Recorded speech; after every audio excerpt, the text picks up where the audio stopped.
Thanks, Logan, and thanks everyone for being here tonight. I'm just going to talk kind of generally for a second about our alums. They're out there doing lots of different things in the world, and we're pretty proud of the way that many people that we've seen in classrooms have found their way into a variety of interesting careers. So some of these things, published novelists, I think many English majors hope that that's what they become one day, but there are other sort of avenues to follow, and certainly many published novelists also have day jobs. So we've got people in public relations, in libraries, in publishing, web content, as you'll hear a little bit later on, and of course teaching. So there's a longer list than that, but I think that that's a good place to start in thinking about the different directions that English can take you. And at this point, I believe Janelle is going to take over for a few slides.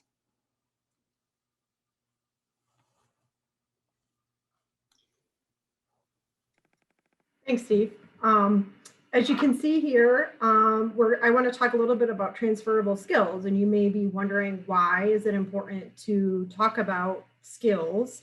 And one of the main reasons is because graduating seniors now, people who are going to the workplace, on average will have 10 jobs over the course of their career. So then these key skills are really the way that we can be nimble in moving from job to job and really keeping our options open. And so what you see here is a list of skills that we think are really specific to the English major, and some of them may not be surprising to you. If you are interested in English, you will be doing some writing, you will be doing some close textual analysis and some critical thinking. But another thing I want to emphasize here is that I really think a lot of our courses really put our content in context, in a larger context, that are either civically minded or community based. And just to give you an example, we had a Shakespeare class a few years ago that, you could just stay in the classroom and you could read Shakespeare, but this class actually put on a play, a Shakespeare play for the local community. And so you can see how some of these creative projects will just keep ticking those skills that are going to be really helpful for you in the workplace, because that will help with communication, organization, creativity, and flexibility. And Logan, you can go ahead and go to the next slide, because if you need more evidence that the skills that you would get in an English major are helpful in the workplace, here it is. What you're looking at are NACE competencies, and this is the National Association for Colleges and Employers. And they've done studies. They've talked to employers, they've talked to different students in universities, and they've determined that these 8 competencies are really the most important. I mean, not the only important ones, but very important for graduating seniors to have. And we can see pretty quickly how these line up with the skills that we emphasize in the English major: oral and written communications, critical thinking, and problem solving. I've talked about how some of our creative projects work with collaboration and leadership. You may be wondering, well, what about career management? Well, I'm going to get to that in a little bit. We actually have a course that focuses just on that. And you may be wondering about, those cultural competencies. And we, as an English major, you are going to study texts from a variety of time periods, from a variety of cultures, and that's really going to add to that cultural awareness that will help you on your job. And we also have courses that focus on digital development. We have tech writing courses, and we have professional writing courses, just to name a few. And in the next slide, what you're going to see is we're going to start talking about career outcomes for English majors, and we're going to talk about some of the main types of outcomes that we might have for an English major. But one of the reasons I really love this graph is because it shows how many different things you can do with an English major. The answer to the question is, what can you do with an English major, is difficult to answer, not because there's too little to do, but because there's so many options. And if you look at how this graph lays it out, you might be surprised. So our highest percentage or grouping here is 21% education, library, and training. The next largest grouping is managers and business at almost 15%. And this was a study done by the University of Minnesota, and they followed English majors from the age of 25 and 45. So we are seeing an expanse here across a career, not just people who get straight out of college. And so we are seeing the data here that shows that an English major gets us into many different types of jobs. And one of those jobs that are really in demand right now are media. This is a type of job that when I was an English major didn't even exist, right? But I mean, media jobs exist, but the thing that's really come alive is social media managers, web content writers, public relations specialists, so much more because of the boom in social media. And you're seeing on the slide some famous people who have been working in these fields, but no matter the type of media that you're working on, you need to be able to write well and communicate effectively and really be promoting the brand of that company or that business. And English courses really do equip you with the skills to change your writing depending on the atmosphere, and really help you develop skills to write for a wide variety of audiences. And just to give you an example, in one of the classes I teach, public and professional writing, we do an entire unit on blogging, and you work on tailoring your content and your audience for who your listener is going to be. And so English majors are well equipped to write across a variety of different platforms, and that helps them be successful in the media. You can go to the next slide there, Logan. I think I'm going to hand it off to Steve on this one. I'm back. So this is the area that many people, when they're told that someone's going to major in English, they assume that they're going to teach. And it is true that a large number of English grads do go on to teaching, whether it's in high school or as a college professor. A lot of people, if you get a master's degree in English, you can teach a variety of courses in community colleges and in universities. And so there's a lot of possibilities in that direction. And as you can see, the next thing on the list is administrator, because those educators all need bosses. So frequently, I mean, the note you're going to hear over and over again is that because English majors can write and read and interpret so well, they have a lot of advantages in a variety of job markets, and administrators have to be able to communicate clearly. They have to understand the work that the people under them are doing, and they live in a world of documents. So it's a sort of natural fit for someone who is trained in the things that English majors are trained in. Lexicographer is maybe a funny entry on this list. It's somebody who puts together a dictionary, but I should mention that dictionaries are actually enormous collaborative projects. Many of them are ongoing.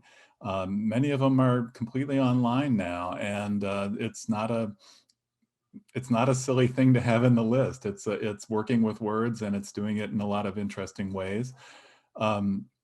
There's a huge demand for ESL teachers around the world, and you're going to hear a little bit more about this as we go on, but we do have what's called a TESOL certificate, teaching English to speakers of other languages, which is a great advantage for getting ESL jobs. And finally, as you also hear a little down the road here, library science is a main, I think, direction that lots of English majors go in. It's usually another more education, but I think jobs that a lot of people find really satisfying. And there you can see one of our grads from about 5 years ago who's teaching in the Clio schools now, language arts. And that's, like I said, that's another great direction to go. I think we can go to the next one.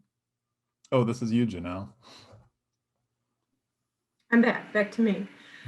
So when you first think about business, you may not automatically think of a business of an English major, but it's actually more common than you would think. And in fact, Notre Dame did a study, and they found that the number one thing their majors went on to was law school, but then the second thing was actually business. And if you think about how a business runs, they need a lot of people to do a lot of different things, right? They need people to build content on their websites. They need people to communicate with clients, with employers. They need people to write in-depth analytical reports. They need people to make decisions on about what to order and so on. And so you can see how the skills an English major has would work well for a variety of aspects of business. And the path into business isn't as atypical as you may think. It might just be as simple as doing an internship with a company. Maybe you're interested in working for a specific corporation and you really like that company. Just getting your foot in the door that way can help you move up in that company.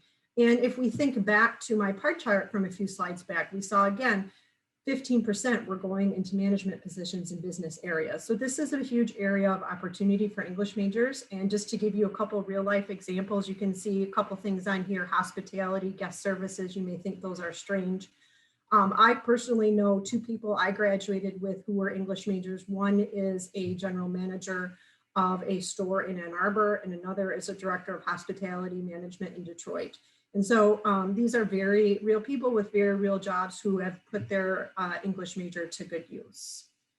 And I think we can go to the next slide there, Logan. Yeah. Yeah, so lawyer, well, I think Janelle just told you that from Notre Dame, most of their grads end up going to law school. So that's a degree that a lot of people are interested in. It's usually 3 years and a coveted professional degree that can translate into a really good job.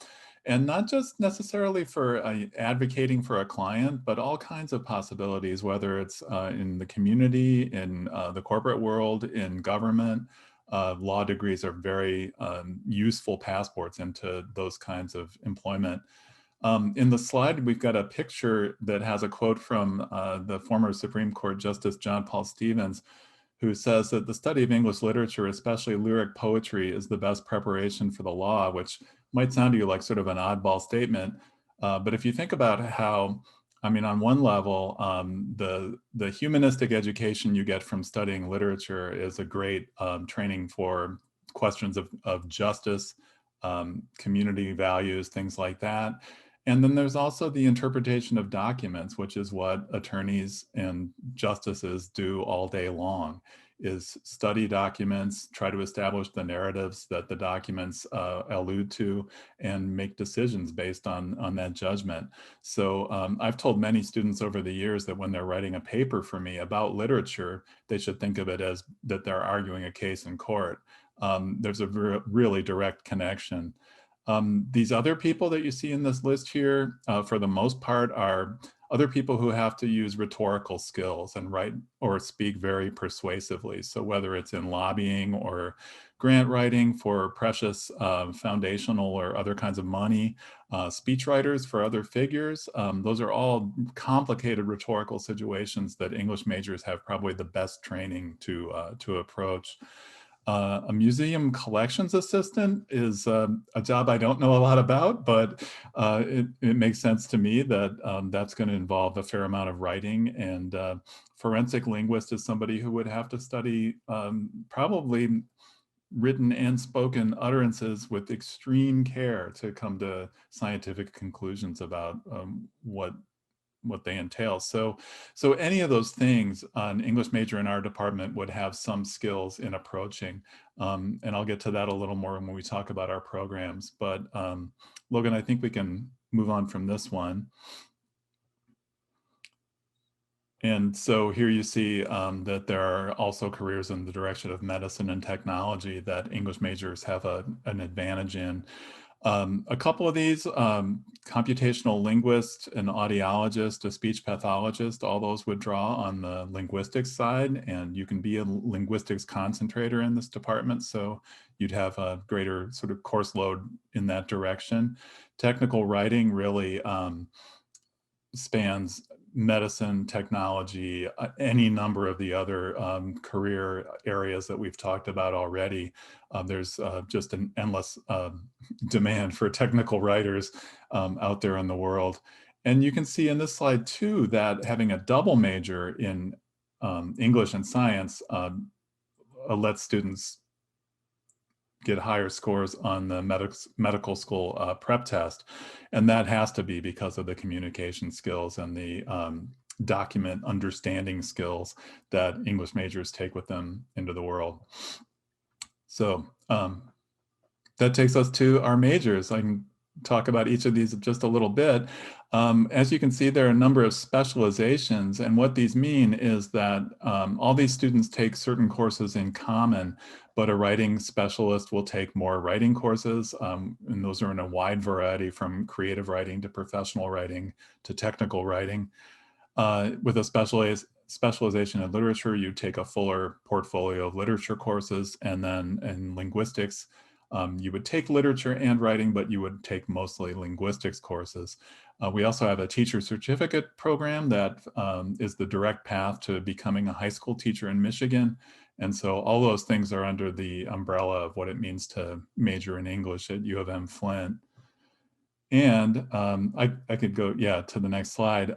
If you do feel like maybe an English major is a little more than you want to take on, we have a host of minors, mostly from those same areas, as you can see over on the left side of this slide. This is also where you see what we call the TESOL certificate and other sort of professional writing skills. And all of those things come in minors that are, I want to say 18 to 21 hours. So you have plenty of room to take a major in something else and still have a pretty valuable minor in English if that's the direction you want to go. I'd say in general at U of M-Flint, minors are underused, but we certainly hope that students, really pay attention to what they can do with just a few more hours. I think that, Logan, we go back to Janelle now. Back to me. So I want to talk a little bit about our career prep course that I alluded to earlier in the presentation. And this is English 305. It's called Career Prep in Liberal Arts. It's open to a variety of majors, but I would say it's mostly English students who take it. And you can see a picture of one of the books that I use in the course. You can do anything. I love this book because, like we saw in the pie chart earlier, we see that there's so many options for English majors in terms of professional paths. And for that reason, career prep becomes important. And you can see on the right-hand side, these are some of the tasks that we go through in that course. And one thing that I think is really important is that we start with a self-inventory. So that is, we start with you, we start with the student, and we ask questions like, what kind of place do I want to work in? What's my preferences for geographical location? What are my strengths and weaknesses? What are my hard no's that I'm just not going to do? And that helps inform our next step, which is really researching what these jobs are like. Looking at job postings can help us understand what's available and how we get there. But another part that I like to emphasize is looking at companies. Another book that I use in this course is called What Color is Your Parachute? And that book really emphasizes that job seekers are more successful when they know more about the companies they want to work in and that they're applying to. And in ideal situations, they're creating a positive relationship with that employer versus just throwing a resume out there and hoping it will stick. And so those job seekers tend to be more effective. And we'll also do informational interviewing. So I think it's important to talk to people who are actually doing the job that you want to do and see if that really is for you. Sometimes the idea of the job is different than the reality of the job. Application documents are important, the actual writing of the thing that we do. And we can see we also work on our social media, how to present ourselves, how do we brand ourselves for these employers. We practice on our interview skills. Oral communication is very important. And at the end of the course, you have what I call a career portfolio. And honestly, at the end of that, it doesn't matter if you get to the end of that road and you're not sure you want to pursue that anymore.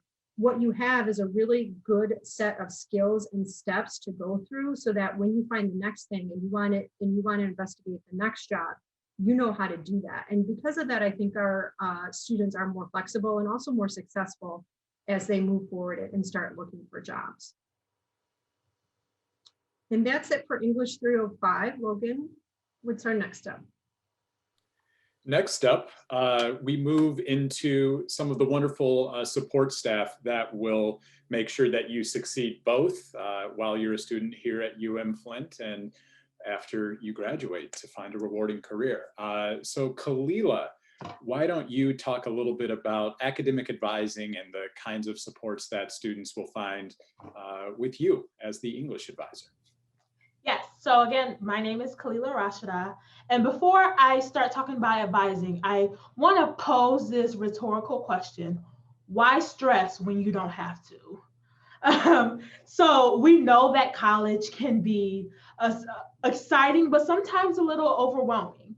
And so there's so many things between majors and minors and certificates and other type of things. And things that you can do on campus, resources that you can gain. Like there's so many things that you can learn, and sometimes that can be a little overwhelming. So me as an academic advisor, I like to think of myself as the initial go-to person. And so, and what that means is like when you're coming into the university, we have those initial conversations. Through orientation, we start talking about some of those resources that you may use, what your major and your classes that you're going to need. And we start making a plan, an academic plan to get to from point A, so the beginning of being a first year student, to literally ending as a senior graduating.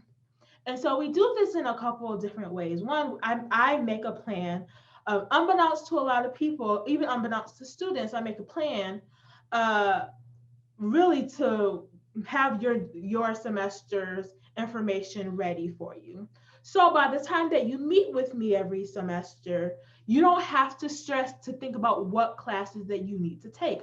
I've already thought of those information. So again, I posed the question, why stress when you don't have to? There's also some things that sometimes you may not be doing well in a class, or sometimes you may find that you're in a particular situation that you just don't know how to handle on your own. Well, there's resources on campus that can help you.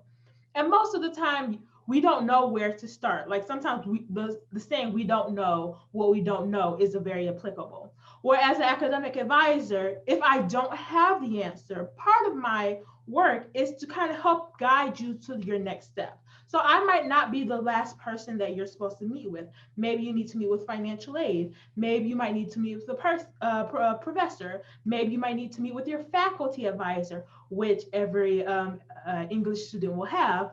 But I may be the guiding person to say those things to bring you to your next steps. So posing the question, when you have all the resources, when you can find some of the resources, why stress when you don't have to? That is excellent. Thank you very much. You're welcome. So next up, we have one of the newest advisors to join the College of Arts and Sciences, and that is Maisha Cannon, who is a dedicated career advisor for CAS students. And Maisha, talk about the career resources and planning that students can expect here as an English student in the College of Arts and Sciences.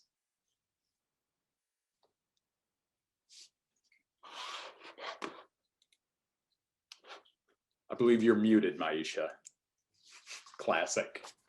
It was such a great intro. Thanks, Logan. My name is Maisha, and when it comes to career advising, I can't stress enough the need for a plan. As both Janelle and our chair shared, there's a lot of possibilities for students with an English major. So planning is very important. Planning and career exploration early on will help you benefit greater when you graduate, and I'm here to help with that. So I work with students on an everyday basis in a variety of ways. We have a number of events throughout each semester dedicated to helping with to help you stress less, as Kalila said. So you don't have to, if there's a wonderful team that we work with. And, you know, when it comes to resume building, cover letter building, learning how to network, building your LinkedIn profile, all of those basic things to help you along your career path while you're here at the university, we have in place for you. We also offer small group and individual advising. I work with individuals as well as different groups and organizations on campus, bringing programming to you based on the needs of the specific students. When it comes to that individual advising, we talk about what concerns you. So if it's looking for resources for how do I get into the HR field or the hospitality field, or how do I prepare for law school as an English student, I can help guide you through those steps, make a plan, and also connect you with other resources on campus to help you along your way. We do have an assortment of online resources also available for students as we are now practicing and living in this virtual world. There are online, more self-service tools that are available, including some of our more major tools are Handshake, which is a career development job search tool where you're able to search for jobs, internships, connect directly with employers, as well as network with other college students and across the country. And another tool called Big Interview, which allows you to, there's some training courses that can help you prepare for interviews, as well as give you the opportunity to record yourself interviewing and answering interview questions. And you can even submit that back to myself or a faculty member for critique or review. So we've got you covered when it comes to helping you make that plan, explore your options, and actually prepare and when you're ready at the point of graduation to exceed and excel in your chosen field. Very good. Thank you, Maisha. Let's see what we have next, the alumni panel. So I am going to go ahead and stop the screen share here. And for all the attendees as well, if you have any questions up to this point, be thinking about those. Feel free to put them in the chat, and we can address them during this Q&A. And we'll have time after as well to talk about anything that might be on your mind that we haven't addressed. But let's, without further ado, excuse me, let's meet our alumni. So let's start off by just sharing your name, your concentration, when you graduated, and your current job title and organization. Sierra, why don't we start with you? Hi there, I'm Sierra Peterson, and you can hear me, right? Yes. Okay, great. Yeah, I'm Sierra Peterson, and I work for Allied Vaughn Incorporated as a web content writer. I graduated from UM-Flint with an English degree with a specialization in writing. And I forgot the last question already. I think you got them all. Okay, good. And next, or? Yes, you're up. Okay, I'm sorry. I didn't know if she had more to say. I'm Doris Moylan. Nice to meet all of you. And I graduated in 2012 with an English, with a writing specialization. And I then went on to library, my master's in library information science at Simmons in Boston. So I'm now a reference instruction librarian at the Questrom School of Business at Boston University. So we have a reference instructional librarian and a web content writer with us tonight. Two positions that look fairly different, but both draw from, obviously that English background. So talk to me about your job responsibilities. And I'm going to ask the impossible question: what does a typical day in the life look like in your respective careers? Doris, how about you? Well, days change. It's different every day, but a typical crazy day was yesterday. I started off with a staff meeting for the business school. So I'm under the libraries, but we serve the business school, so we attend those staff meetings. Then I had an instruction research session for an hour that was a follow-up from an instruction session I did. So I went into the class and did some searching for I had sample research topics because the students had decided on their topics. So we did some more specific searching to teach them how to narrow and get into certain subjects. Then we had chat for 2 hours where we log on and answer all questions that come through the virtual chat for the library, which is like the main reference question desk now. Since we're virtual, we're also in person, but that's kind of like where everything comes through. And then I had a research appointment after that for about an hour, and throughout doing all of that, I was working on a research guide for another instruction session, as well as emails that were coming through with reference questions for business. So that was a busy day, but kind of typical, but it could, you know, it could be a day where I only do one of those things, but many times it's many of those things. I think when you know, someone thinks about being a librarian, they think about, you know, everything being very quiet and things like that. But it sounds like you have to keep a lot of plates in the air, Yes. and it can be pretty hectic. Definitely. Very good. Sierra, how about you?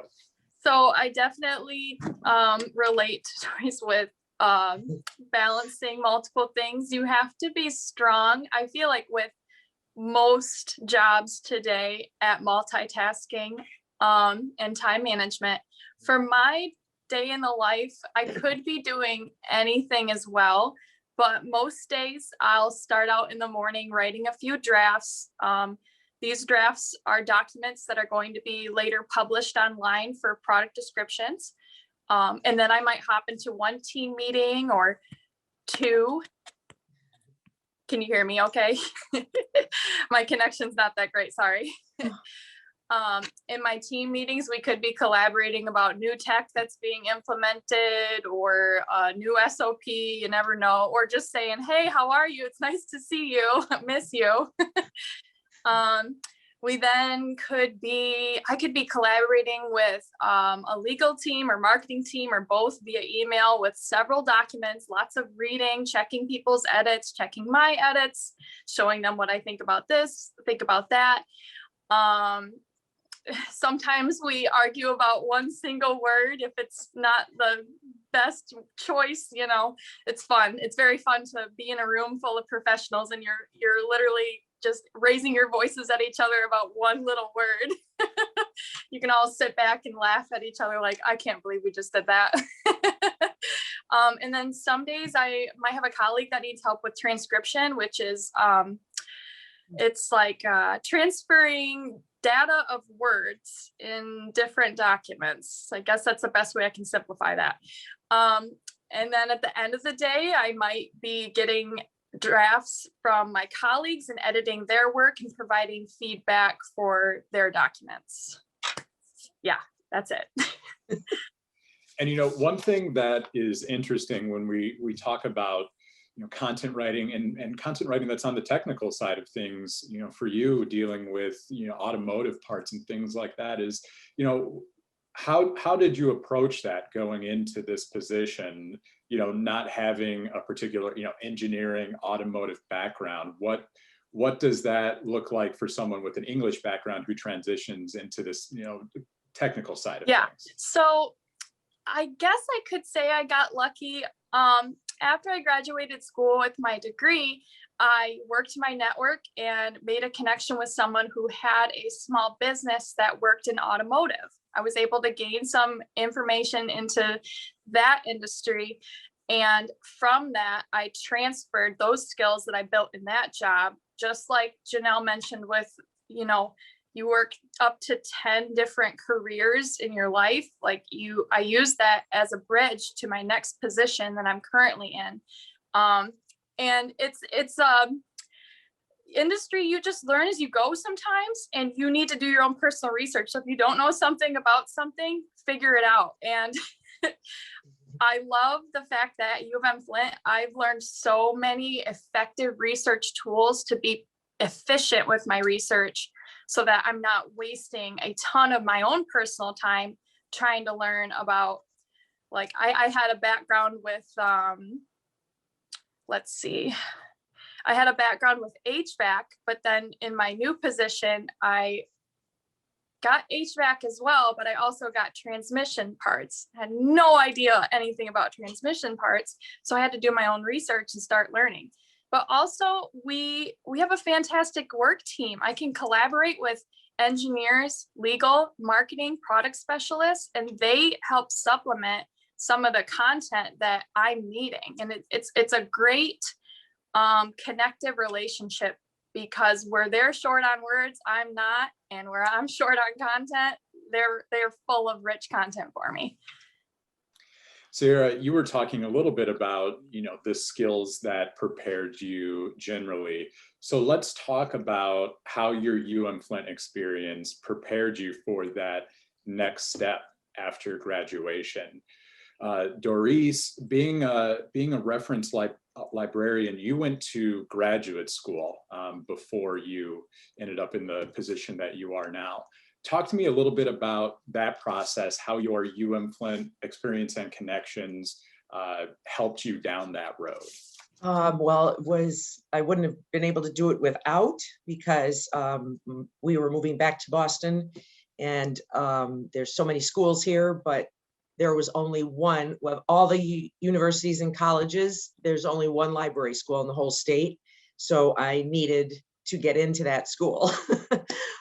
And I was able to be confident writing my personal statement, and the professors were awesome support and wrote recommendation letters and gave me the support that I needed to feel confident, because it was like, I didn't really want to apply to any other programs, and I was considering, but I would have had to take the GRS for, if I was going to go into a master's program for English, which I thought about, but that's another expense. So I wanted to at least try first. So that was critical. And then also from classes that I took, again, like Sierra mentioned, I feel like the skills, the critical thinking, the creative, as Janelle mentioned, being able to take what I learned and apply it to create what I wanted in my career.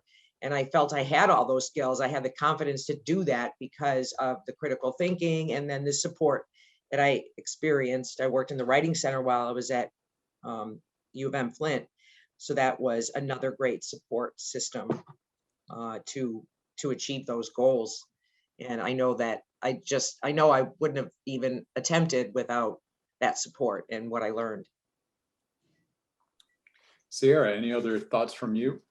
Yeah, so in addition to stellar research skills that you do gain getting an English degree, I would add that you develop some soft skills that are rare. You go out into the world, into the workplace, and you meet people who haven't developed those skills, and they stick out like a sore thumb, and you're like, oh my God, okay. You don't even notice that you're developing them, but as you create personal networks and professional networks within school, you start to learn that you're going to meet a ton of people who have different upbringings, different culture, different viewpoints on so many things, and you love them. They're like the complete opposite of you, but they're amazing. And you want to continue to keep those lasting relationships and keep that stellar network. And in order to do that, your soft skills get built, and you learn to be an effective communicator. And that is so important now. I literally pray back to my education, thank you so much for all the difficult learning process that I had to endure in order to get where I am today. Because if I wasn't the queen of over explaining things and just spelling things out completely in emails, I would have such a hard time getting things done at work. And you learn how to be the most effective communicator, and that is so important in any workplace. I swear it gets you places. It really does. I've got a two-part question next. So the first part, what do you like most about your position? What really energizes you, gets you out of bed every day? And then the second part, what's most challenging about your work? What's something that you don't necessarily enjoy when you encounter it in a work day? Sorry. Go ahead. I wasn't sure. Me neither. You go, Sarah. Okay, I'll go. The number one thing I love about my work is the work culture. Our team is actually majority made up of UM-Flint graduates too. They're wonderful. It's so inclusive. It's so inviting. It's understanding, especially, so much pressure just worldwide because of this pandemic. And it's so nice to work for a company that's so cognizant of what's going on in the world. And they just did everything within their power to make sure we were all safe. And that's just, that's the number one thing for me. But I love that within my job, my responsibilities are always evolving. There'll be a couple things that are, they just stay the same, but after a while, I'll grab onto another project and then one will fade away. So I'm never working on something for so long that it's like, okay, this is just getting really repetitive. I'm over it. So that's really, really nice. I love that about my job. There's always an opportunity to learn. So if I don't know how to use a certain program and I've got a free 2 hours in my day, I can contact my manager or my team lead and be like, hey, I know you know about this program. Let's do a meeting when you're free and let's learn about it. Like, show me what you know. It's really exciting. And I sound archaic saying this, but we just implemented company-wide using Teams for meetings and message boards and collaborating. And there were a couple little buttons where I was like, I don't know what that does, and I'm scared to touch that. And it was really nice to just like get in a team meeting and learn and train. And it's great working with people who love to teach as well. What about a challenging aspect? Yeah, so for my challenges, number one is just like the learning curve of working from home, COVID, and I'm sure a lot of people can relate with me with working any jobs. This is not specific to my job, but just having a ton of screen time and working from home, being interrupted, like, and I feel so bad for people who are raising children right now, because I don't have children. I have a fur baby and he is slightly demanding, but to have children, oh, literally parents, you guys are amazing. I don't know how you do it. Props to you. But working from home is tough, but number one, you have to be naturally organized. You have to organize yourself. So for this job, if you just already know that you're a disorganized person, I 100% encourage anyone who's looking to be a web writer or any sort of writer, whether that be by contract or what have you, start challenging yourself to be organized. Look up ways to do that, look up exercises to help with that. I know that I am privileged and I'm talented in it already, but if I wasn't, I know I would have a problem meeting deadlines or beating deadlines or what have you. So yeah, you must be organized. You know, when you talk about the positives of your job, a lot of it's centered around the culture of the organization and of your team specifically. And I think for people who are getting ready to enter the workforce for the first time, that the value of that can't be understated. You know, you're around these people for a good portion of your day, and to be part of a positive culture, a culture that you fit into, just really makes your life so much easier and your job so much rewarding. So thank you for pointing that out. Yeah. Doris, let's move over to you. Well, I agree with the collaboration. Librarians are very collaborative, but I love the mix of getting alone. I have projects that I work on alone and just check in with my supervisor, and then I also am working on collaborative things. So I like the mix. My favorite thing is teaching in the classroom, but also I love that part, but I do get to do the one-on-ones, research appointments or group appointments, which I also really enjoy, the one-on-one connection, because the instruction sessions in the classroom are great, but they are quicker. They're, you have to cover a bunch of materials. So really it's just a way to get your face in front of the students and give them our contact information and tell them, reach out to us, we can help you. And they do generally, but a lot of times they're intimidated. So I feel it's important to be approachable in the instruction sessions so they feel comfortable getting in touch with me. And the challenge for me, I love working in the academic environment, and I discovered that at UM-Flint. And again, like I said, it's a smaller environment, I think, at UM-Flint. So BU is a huge school, and I don't particularly care for the huge hierarchical system. I've always worked for small companies or whatever, but because I'm in a branch and we have our own small community in my branch, which I am so grateful for. As Sierra mentioned, that is just critical for getting through your day. And we can, while we're not in person together all the time, we could run over and work with each other on questions, which we do, but now we just do it all. We use all of them. The school uses Teams, but amongst each other, we use Google because that's kind of like just what we use privately. And I'll be on chat, but I'll be chatting separately on Google Chat with my colleagues saying, what do you think about this question? Because we work all day on Saturdays together, but we always jump in and we can see the other questions. And, you can tell when somebody isn't sure and we have to reply, and it's like answering a phone.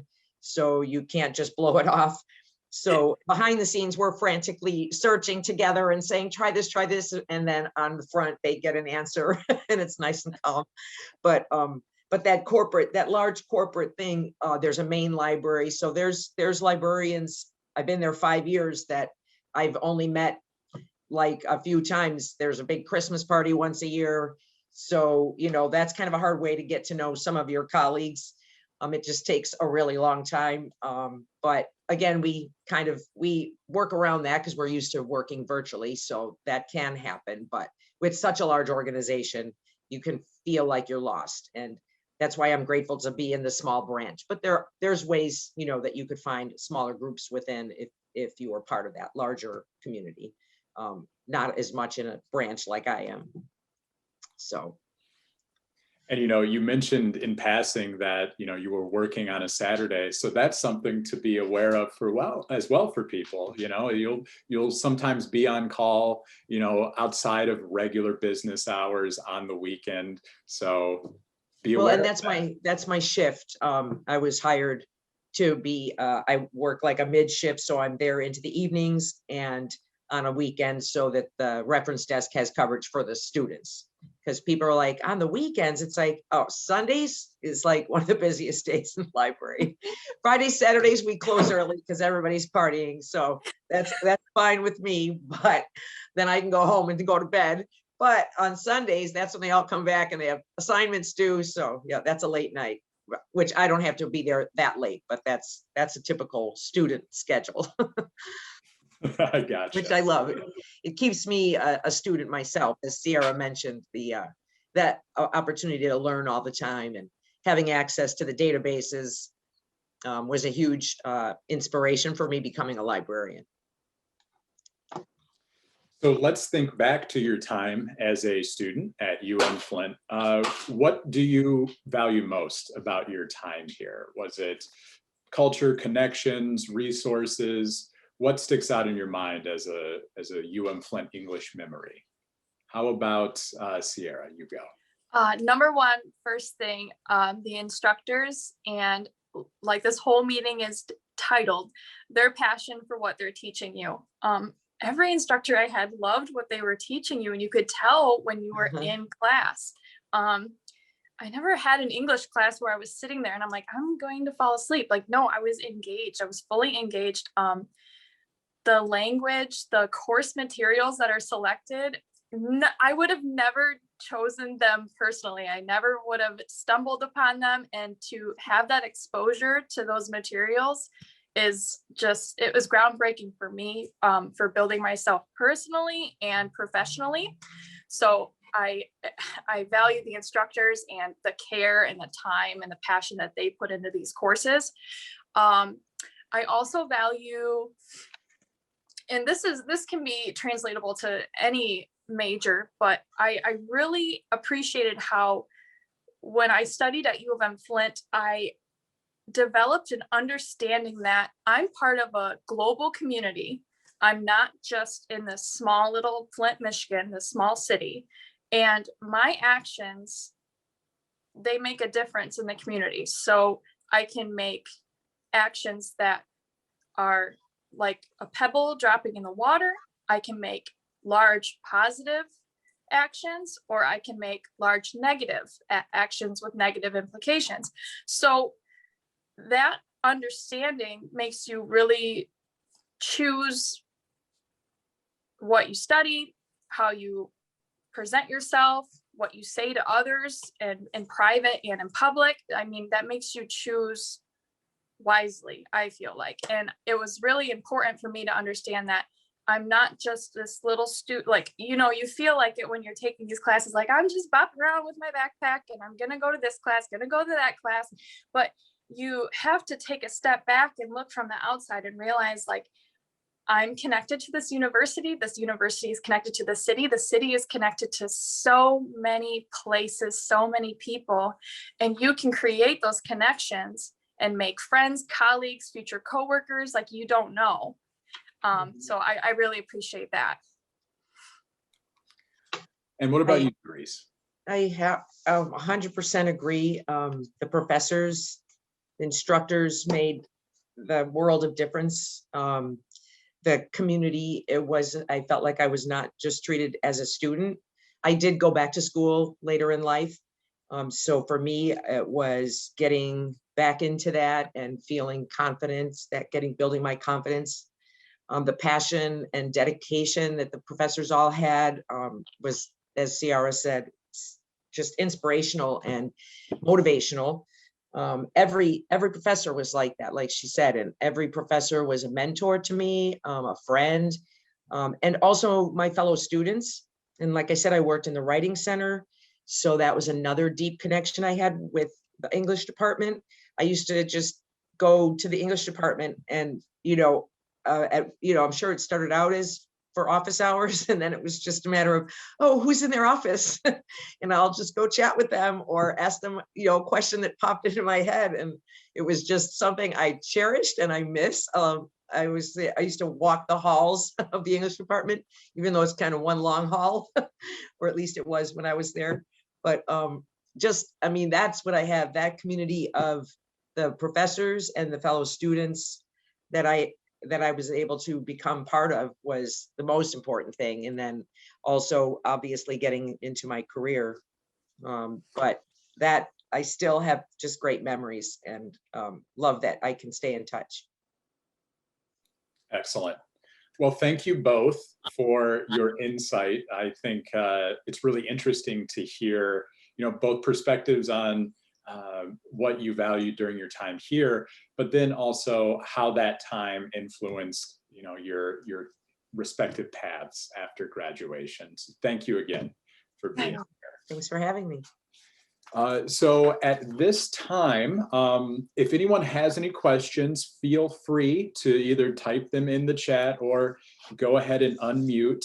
And I'm going to go ahead and pull up a slide that shows you some next steps if you're not a current UM-Flint Wolverine and you're interested in going down that path. And of course, I'll have to go through all the slides. Here's a chat for me. There we go. So that is the link to apply. Applications are now open. And then we have the contact information for all of our speakers here today. And okay, let's see, we had a chat here. Doris, you mentioned that you were a former writing tutor at the Writing Center. Oh. Did your work as a writing tutor influence your career path at all? Yes, it did. Absolutely. I actually was considering, I had presented at a Writing Center conference. I had some exposure. And so I was looking into doing more work that way. So it would have maybe looking into getting the teaching certification. But then, like I said, my interaction in the library with librarians that helped with my research also inspired me. So that's where we put the connection together that some schools actually at where I did my master's, the Writing Center was actually in the library. And that's there is a connection obviously to the Writing Center and the library. And so it gave me the confidence to reach out to the Writing Center before after I got accepted, but I hadn't moved there yet. So I just thought, oh, they have a Writing Center. I'll just see if they take jobs, if they do peer students as tutors, and they did. So that was a great bridge for me because I did get in as a student worker in the library, but not right away. So I was able to be working in the Writing Center, in the library, getting to know the people that worked in the library and who I would be applying to. So it was a huge connection. And if I hadn't gotten into library school, I would have gone down the Writing Center path. I would have gotten my master's in English and worked in a writing center. That was absolutely my next passion. Thanks, good question. John, admissions counselor John, anything that prospective students should be aware of with the application process? Talk to us about the basics of those next steps. Yeah, so if you haven't applied yet, the main thing to do is to go to that link there and apply, or you can just go to our webpage and there'll be a link right on there. Make sure whether you're a freshman, you're submitting your high school transcripts, any test scores you've taken, or if you're a transfer student, you're getting us any transcripts from those colleges or universities you've attended previously. And then at that point, once you're admitted to the university, you'll receive an email notification to set up your account and kind of go through that process. And then I'll just throw in a little plug for financial aid. If you haven't completed the FAFSA yet, make sure you do the FAFSA. It's available at fafsa.gov. You'll never have to pay for FAFSA. So if it's asking you to pay, you're on the wrong website. But make sure you submit that and get us that information, just because paying for college is obviously one of the most important pieces of the admissions process. So just want to make sure I touch on that. And then I'll throw my contact information down here in the chat. So if anyone has any questions, feel free to reach out. Very good.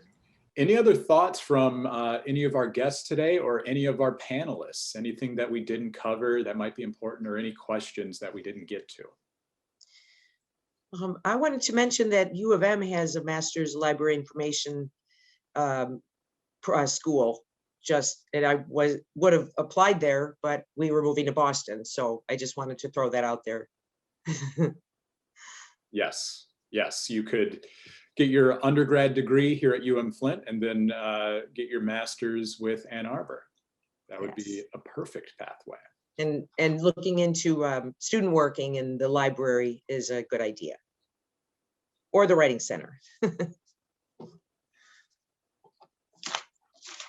Excellent.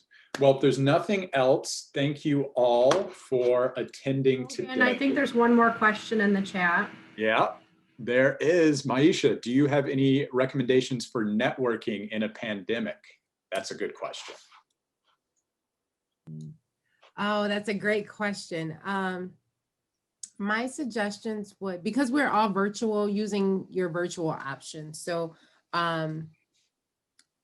starting with, I guess I would say low-hanging fruit, connecting with the people in your class, the people within your school, your major, things like that are great starts, because they are a part of your professional network. Many times when you say network, you're thinking people far removed from you, always new people. That's not always the case. So I would say definitely start within your personal networks, talking to people that you maybe like friends of a friend, parents of a friend, colleagues, people that work in the same, perhaps even in the same, with the same company, but different roles. Talking about what your interests are, what your goals are, learning the same from them and beginning to build that relationship. Additionally, I would also add LinkedIn is a great place. LinkedIn has been around as a professional social networking tool for many years, but right now I can tell you there's a lot of activity there when it comes to not just connecting with people, but looking for opportunities, jobs, internships. You can connect with groups, you can connect with alumni. Professional organizations are also a great way to build your network. So really just using the technology that we're all using, Zoom, Google Meet, and reaching out, like I said, to people that it's a great starting point, or people that are maybe like one or two people removed, where you can send an email, you can have a quick chat, or even like a text exchange once introduced, and then definitely making LinkedIn a part of your networking toolbox. It's a great resource. Having a strong profile really helps and goes a long way. Sharing the information, your successes, your strengths, your passions, what you're interested in, especially as a student, sharing being open and talking about your goals, your ambitions, how, you know, short-term goals, you know, beyond graduation are great to share with people. If you're looking for internships, talking to people, making it known, putting that out there into the universe, into the atmosphere, is a great, great way to start with your networking. I also recommend Twitter. I started following librarians on Twitter before I even got to grad school. English department, follow your professors and the professional organizations on Twitter, because a lot of networking opportunities are going to be put out there as links on Twitter, which, you know, you can follow hashtags and people in English, you know, like I said, in whatever aspect or field that you are interested in. James Shermer taught me that. Sierra, when we discussed, when we met previously, you had a great suggestion for people who were interested in becoming a professional writer, things that they could be doing before they gain a professional position. Yeah, so I would recommend doing this as soon as you have time. Start a blog, start it on something that you're passionate about and that you care about. Make sure that within that blog, you're providing quantitative, qualitative data that substantiates your claims, or it could be something you have an argument and then you happen upon your researching that it completely negates what you are arguing. You know, talk about that within your blog, and then share it on Twitter. So get your network that you already have built exposed to something new that you're working on top of building the writing portfolio that you're going to have with your English degree, that you've created all these essays that you've collected. You're going to have an online blog attached to your name that you can show to an employer, like, look, I'm serious about writing. I've been committed to it. It just looks fantastic from a professional standpoint. And going back to the idea of, you know, being active on LinkedIn, making that part of your LinkedIn presence as well, not having your profile be, you know, just a static piece that is a copy and paste of your resume, but, you know, be posting those written pieces as they become available, be posting your portfolio, your assignments, things like that. You know, let potential employers and potential, you know, people in your network know that, you know, you're very active and you're passionate about what you do. I think that would be a great addition to your networking toolbox. All right. Well, if there's nothing else tonight, I want to thank everyone for attending. Thank you to our presenters. Thank you to our guests. You have the contact information right here. Feel free to reach out truly. If you have additional questions or you just wanted to explore an idea further, we'd be happy to hear from you.